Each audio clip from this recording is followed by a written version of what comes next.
Dr. Erwin Cadorna, to our Vice President for Academic Affairs, Dr. Rolando Navarro, to our Vice President for Finance and Administration, Mr. Albert Tejero, and Vice President for Research and Extension, Dr. Fatima Rocamora, to our Dean, Dr. Pablo Arquedado, our Assistant Dean, Domineta Gonzalo, to the members of the faculty of the UNP College of Medicine, and my fellow new physicians, and our dear families, good morning.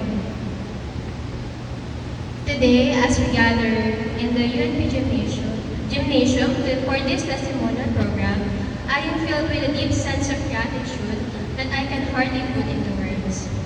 To be recognized as the 10th placer in the March 2026 Physician Licensure Examination is an honor I had never dared to demand from God, but one I humbly accept as part of His greater plan.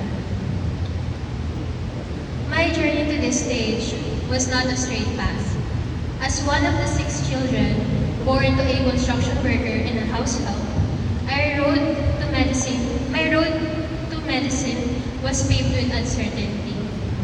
Since my college days, I worked as a tutor and relied on government scholarships just to meet my daily needs. But the real test of my spirit came during our 2 years of virtual classes during COVID, of course. While I was trying to learn medicine through a screen, my mother was diagnosed with stage 3C endometrial cancer.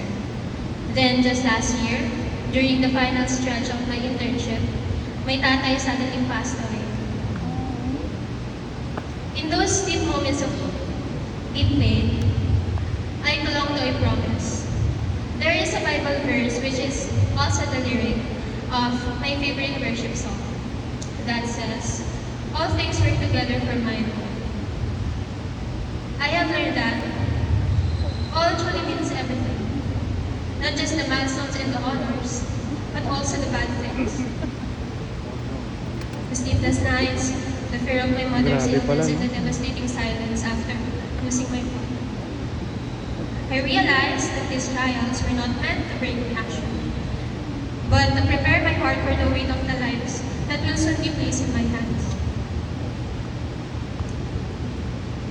During my board review, my only prayer was for God to help me fulfill my tatay's dream and my own. I asked Him to help me finally use everything I have learned to serve those who are needy. Most importantly, I asked Him to prepare my heart for whatever the result would be. Because I believe that whether I pass or fail, it would still work together for my good. When I saw my name on the list, I was overwhelmed with joy, of course. But I also cried out of deep sadness. My first thought was my tatay and how I wish he could be here to see this. But as I stand here today, I know he is with me.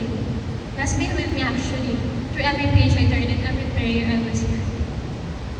To my fellow physicians, our journey does not end with our names on the list or a rank we've seen on the screen. Our true test begins when we step into the hospital wards and the rural clinics. Let us not be doctors who are merely defined by our titles, but by our character. Let us remember that our patients are more than their illnesses. They are someone's mother, someone's child, someone's tatay. Because we have known struggle, let us be the doctors who provide not just a cure, but comfort and understanding to those who have the least. To the University of the Northern Philippines, thank you for providing the foundation for our growth. To Dan, thank you always for taking care of me and providing all that I needed during the review session. I love you. Sana all! Yung jowa niya. Thank you for treating me so well and virtually being my Na-mention second sa family speech eh. throughout this journey.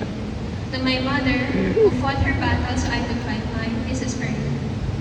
And to my tatay, I hope I have made you proud.